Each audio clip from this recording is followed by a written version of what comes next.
Hello friends, and welcome back to my channel, or welcome if you are new here.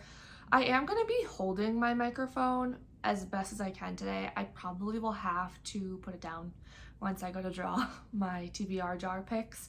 And yes, Blue has joined the chat. But I did want to go over my May TBR. It is in fact May, which I think is crazy. I keep wanting to say April. I just feel like this year is going by so fast. It's been so busy, but lots happening. So to start this video off, I'm going to go through the 3 books that I know for sure are going to be on my May TBR. That is going to be in addition to 2 arcs that I am for sure aiming to read, but my ultimate goal is to get through 4 arcs because I have 2 arcs that are being released in early June, so I'd like to kind of tackle those in May. Sorry, I'm laughing at Blue. She gets so excited when filming equipment comes out in the house. So we'll go through the 3 physical copies I'm for sure want to read in May, and then I have 2 to 4 arcs that I would like to read as well, for sure 2, but I'm aiming for 4. And then I'm going to use my TBR jars to draw 1 nonfiction and 5 fiction. So this is my nonfiction jar that has little cutout mini replicas of the books that I have that are nonfiction. And then this is, oh, I'm gonna try and pick it up, it's really heavy, my fiction jar. So I'm gonna probably have to put the mic down or further away to do that. Oh, she's chewing on the mic cord because I'm filming on my phone and it attaches with a cord. It's a whole process. It is. Okay, Blue, let's not chew. Anyways, my first book that I would like to read in May is Evocation by S.T. Gibson. First of all, let's take a moment for this beautiful cover. It's even more beautiful underneath the dust jacket. I love the hardback and the foiling. Let me see if I can try and pull this out. Look at that. Blue, can we not chew on my cords, hun? Thank you. Anyways, so this book is the first book in a series. I don't know how many books are planned to be in this, but I do know that the second book is coming out, I believe, sometime in July. So I want to read this one. It's on my priority TBR, and that's just because I want to know if I should pick up the second one. This book has kind of had mixed reviews across the board from a lot of people that I trust. So I feel like in general, people either love it or it's not for them. In this book, which it's called the Summoner Circle series, this is book 1. We're following our main character, David. And David, as a teen, was this prodigal psychic. And he did this underneath the instruction and guidance of his dad. His dad was very oppressive and he dabbled in the occult magics in the occult world. When David's dad passes away, David kind of has this sense of relief and he's able to kind of live more of a normal life. He climbs through the ranks and he becomes this powerful Boston attorney who's well known, and he really likes his job. And he's still on the side kind of doing medium gigs, just kind of freelancing as a medium for his society that he's a part of. And as he's getting closer to his 30th birthday, he finds out that there is this kind of ancestral deal that was made with the devil that his family made. And the devil is coming a knocking. He is coming for David. And the only person that David trusts in this world is his ex-boyfriend, Reese. And Reese is now married to his wife, Moira. So the only way that David can get in contact with Reese is through this wife, Moira.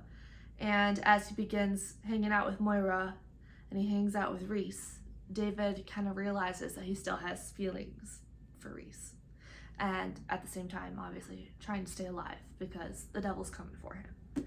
So I've heard lots of things about this. And I am a fan of S.T. Gibson. I've read A Dowry of Blood, and I did enjoy Dowry of Blood. So I do know that there is going to be some sort of queer things happening in here.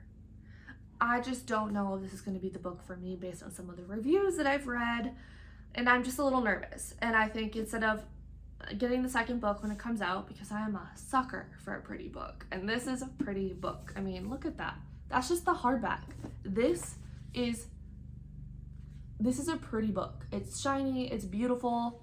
It's everything that, the premise sounds interesting to me, but because there's mixed reviews, I'd like to read it myself to know where I'm gonna fall and if I need to pick up book 2, or if this is maybe a series that isn't for me and it's meant for someone else. So that is the first book I am planning on for sure reading. The second book that I am reading, I have actually read before, and I gave it 2 stars at the time, and it's been a few years, so I don't really remember too much about it. And this is a beloved book. This is a book that most people really love. It's a cozy, comedic mystery is probably how I would describe it. And most people enjoy it, and they enjoy the series because there's more books after this one. And what I'm talking about is Dial A for Aunties. So when I read it, I only gave it 2 stars, and that was a few years ago. So I'm thinking maybe it was a me problem and I just need to try it again. And I'd like to try it again before I officially decide to want to haul it. I just think due diligence, you know, I gotta actually see if I don't like it. And this one we're following our main character, Maddie, and she's on a blind date and she somehow ends up accidentally killing her blind date and she panics. So she calls her mom, and mom loops in her mom's sisters, so the aunts are involved now as well. And as a group, they all come up with a solution to get rid of this body so that way Maddie doesn't get in trouble. And their solution is they're all working this wedding, this pretty extravagant, exclusive wedding. I believe it's on an island. Yeah, an island resort. So they're like, let's ship this body in an ice chest and we'll get rid of the body there. And that is their plan. And you're just kind of following this wild cast of characters as they try to get rid of this body while also still trying to do their jobs. And that is basically what I remember. And it's also essentially the premise that's written on the back. So there you have it. The next book that I would like to read is also a book that I read before and I gave 2 stars. Do not remember a single thing. I definitely read this at probably at least 3 years ago now, if not 4, and I don't remember a single thing, but I gave it 2 stars. And this is An Anonymous Girl by Greer Hendricks and Sarah Buchanan. And in this one, we're following our main character, Jessica Ferris, and she agrees to be in this research case study type of thing for a psychologist who is named Dr. Shields. And this psychological study is looking at ethics and morality. And as this kind of research test that she's participating in goes from the exam room to the real world, Jessica thinks that there may be more sinister things happening because she realizes that Dr. Shields knows basically what she's thinking and seems to know her secrets. And because she knows this, she's kind of being manipulated. Like, her behavior is being manipulated and she's being monitored, and she definitely thinks that they know what she's thinking and they know about her past. So it's gonna be a wild ride, and I don't remember what happened, and I don't remember why I gave it 2 stars because back then I was not taking notes on what my thoughts were. So I don't remember a single thing, so I want to give this one a fair shot before I end up unhauling it. So those are the 3 that I'm planning on reading for sure in May, just because, again, we're trying to work my way through the TBR. I know there's some things that I need to reread that I own, and I'm like, do I want it? Do I not want it? Should it go to a new home? So that's why we're gonna start choosing some of them, because I need to be more decisive anyways. So the next thing we're gonna do is I'm gonna draw a nonfiction one from the jar, because I do like to keep things a little random, you know? It's hard for me to decide. I'm not the most decisive person. We've established this in some of my previous videos. So this is my handy dandy skull jar, and I am going to, I'm gonna wait to shake that because that is loud. I'm gonna shake it up, and then I'm gonna draw one out. My hand doesn't completely fit in the jar, so I'm gonna have to tip it a little bit, and then I'll show you what the book looks like, and then I'll draw the 5 fiction, and then I'll actually go grab the physical copies to show you, and we can talk about what they're about just based on the synopsis written on the back of each book. Okay. Do you have the zooms? Gouda just came sprinting into this room. Blue's like, what the hell? All right, I'm gonna shake this. It's not the most pleasing noise for that one, is it? All right, and I am gonna set the mic down for this. Okay, bye.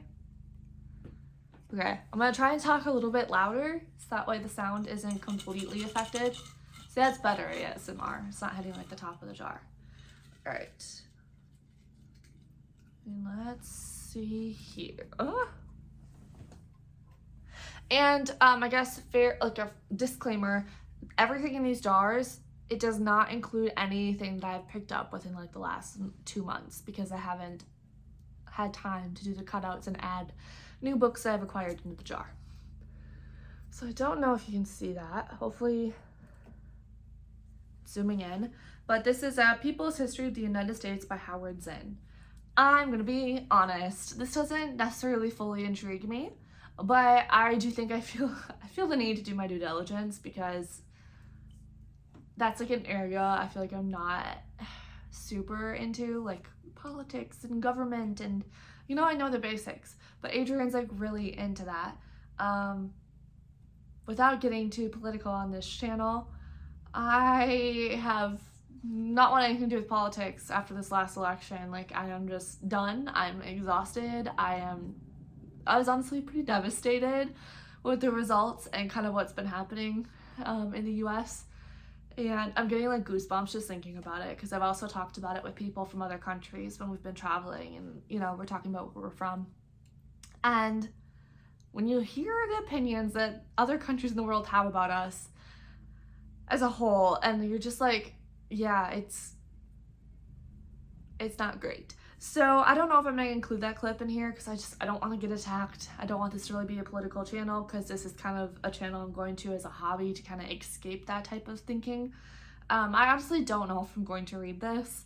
I will try it out, and if I don't like it or if I mentally cannot handle it, then I will put it down because this is actually one of Adrian's books. I just like to include some of his stuff because he has an interest in things like that, and then we can talk about it. So that is that one. What a way to start off the TBR jar. Hopefully you're still here. Yeah, hopefully this one should be more fun. All right, this one's like, I call it like it's like my dragon scale, jar. It reminds me of Dragon Tales. If you grew up, if you're like a kid like in the early 2000s,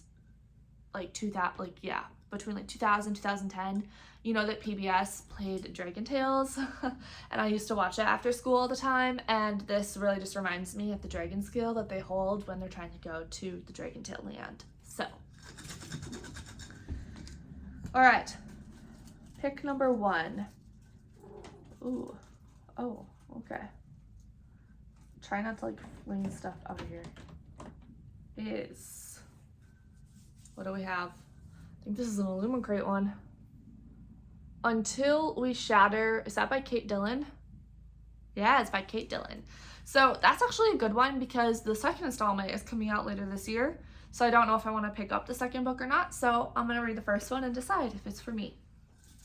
All right, pick number 2 is... Ooh. I'm going to try and show you first. What is it? The Girl Who Played with Fire. So this is like further on in a series, and I haven't read the first one yet. So because I believe this is like the second or third book in that series, I'm gonna read the first one because I have it, and that is The Girl with the Dragon Tattoo by Stieg Larsson, I think is how you pronounce his name. I probably butchered that, but I'm gonna confidently say Stieg Larsson, and I'm gonna stick with that. Pick number 3, blue. It's zoomy time in our house. All right, what do we have? We have 1 in 3 by Tess Stimson. For some reason, I think I've read this before as well, but I don't remember it. So that's gonna work out for me too. I think that's like a murder, mystery, thriller type of book. All right, pick number 4 is, this is a story collection, which is You Have a Friend in 10A by Maggie Shipstead. All right, we got one more. Try to really dig to the bottom. Okay, we ready? I don't know if I'm ready. I want it to be a good one. What is it? Oh, This is also a book I've read before. I think I liked it, but again, I don't really remember, so I want to try it out again. And this is The Left-Handed Marriage by A. O'Connor. So I am going to grab all these books. I'll show them to you, kind of give you a brief idea of what they're about, and then that'll be that. All right, so the nonfiction pick was A People's History of the United States by Howard Zinn, and it's chunky, and I'm not gonna lie, the font is quite small. But this one is unique because it kind of throws out this idea of the things that we were taught in school, because we're not just getting one narrative, we're kind of getting the perspective of different things that have happened in the US history from all different perspectives.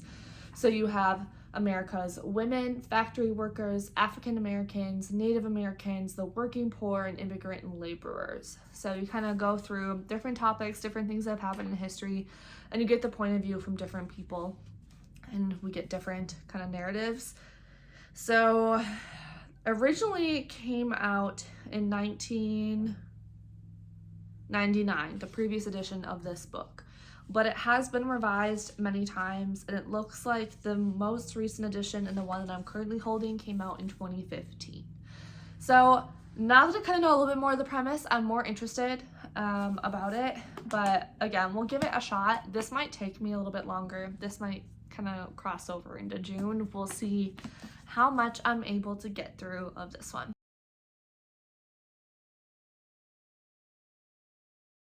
Until We Shatter by Kate Dillon. This is an Illumicrate edition, and we'll just take a moment because the book is absolutely stunning. I mean, sprayed edges. I think it's in a different colorway. So it does have pretty end papers. This features, I believe, our main character Semi and a possible love interest, Chase, I believe. And then we got the back, hardback, front hardback, and then the spine. I don't know if it'll focus. The spine. There we go. So in this one, like I said, our main character is Semi, and she does have magic. So she would say that the church, which must be an entity within this world, would kill her if they knew that she had magic. And then the, what's it called? The Council of Shades would kill her for not having enough. So it's like she's kind of in the in between where it feels like you're damned if you do, you're damned if you don't type of thing. And then Semi's mom ends up falling ill. So she ends up having to kind of turn into a thief. So this is going to be a heist story. And when she's a thief, she's kind of offered this opportunity that she just can't pass up to try and help her and her mom. And that involves working with Chase. And it also involves stealing a relic from the church. So if she succeeds, Semi will finally be safe. But if she's caught, she risks igniting a spark that could destroy the city and everyone inside. So I'm definitely really intrigued by this one. I've heard, again, mixed reviews. This one I think is a recent one. This came out in 2024. So I'm very excited for this one, and I will keep you updated on it.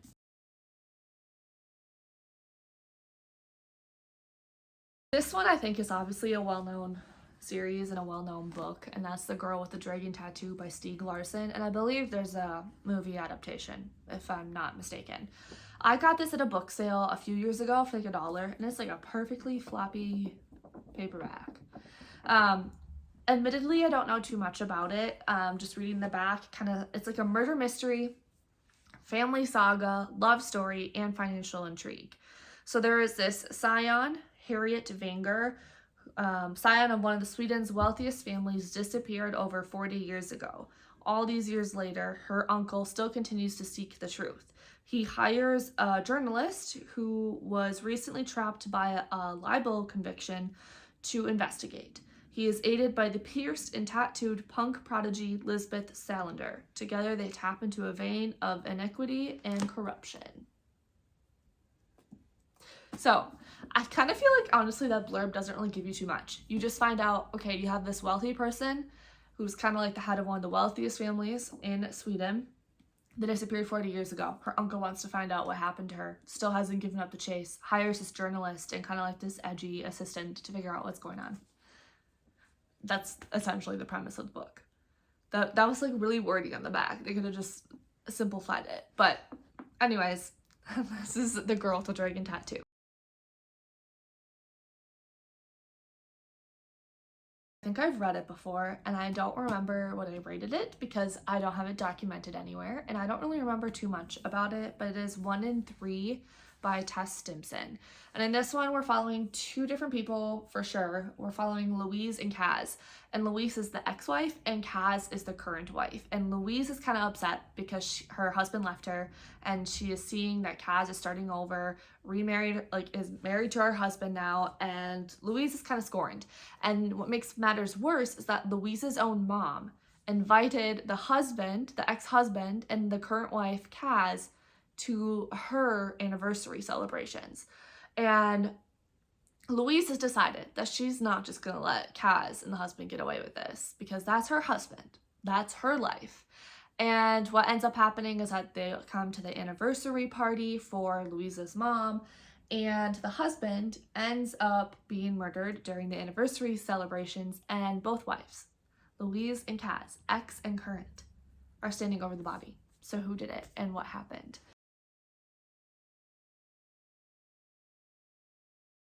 You Have a Friend in 10A by Maggie Shipstead. It is a collection of short stories. I could not give you a summary of what I think it's about if I tried, so I'm just going to read what the synopsis says. It says, a love triangle plays out over decades on a Montana dude ranch. A hurdler and a gymnast spend a single night together in the Olympic Village. Mistakes and mysteries weave an intangible web around an old man's deathbed in Paris, connecting disparate destinies. On the slopes of an unfinished ski resort, a young woman searches for her vanished lover. A couple's Romanian honeymoon goes ominously awry, and in the mesmerizing title story, a former child actress breaks with her life in a Hollywood cult. In these and other stories, knockout after knockout, Shipstead delivers another extraordinary work of fiction and seals her reputation as a writer of breathtaking range and skill. Rich in imagination and dazzling in its shape-shifting style, You Have a Friend in 10A excavates the complexities of love, sex, and life in ways unsparing and hilarious, sharp-eyed and tender. So stories, super fun.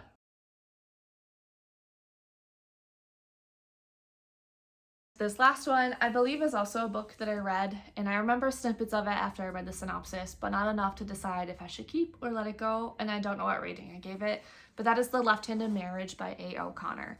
And this one, we're following 2 main characters, Diana and Max. And Diana is Irish, and she is beautiful, and we're kind of in the World War I times. And Max is an heir to a count title. So they end up falling in love, they want to get married, but Max's father says, okay, you can get married, but he insists upon a left-hand marriage. And what a left-hand marriage is, it's a custom among the German aristocracy that says in cases where the bride does not have the required pedigree, Diana would still be Max's lawful wife, but neither she nor the children would inherit any title or wealth from Max at all. Like, even if something happens to him in life at all, like, they're not tied to any of that. So they agree because they're in love. But then as time goes on, Diana starts to realize that there are maybe some sinister things going on in the background with this family, and like her husband's very impulsive. And then what happens is World War II ends up happening, and Max goes to war, and then I believe he ends up disappearing. And it's already complex because Diana's family is fighting on one side of the war and Max is fighting on the other because he's a German count. He's obviously fighting on the German side in World War II. And Max ends up going missing during this war. And after this happened, Diana is completely rejected by the family. And now she's widowed, she's penniless, and she's kind of on her own to figure out what to do next with her life. So I'm very intrigued by this one. I do like historical fiction. I think sometimes World War I and World War II stories, there's so many of them that they need to kind of have like their own lane for me to be intrigued by it. But I am excited for this one. So all in all, a really good stack of books, and kind of a wide variety of books to read. I don't think I can probably hold all of these, but we'll see. I can try. Here we go. That's all of the books. all of the books for May, plus some arcs. That's Gouda. Anyways, thank you so much for sticking around and watching this video if you're still here. If you would like to like and subscribe, please do so. I would love to have you around in any future videos.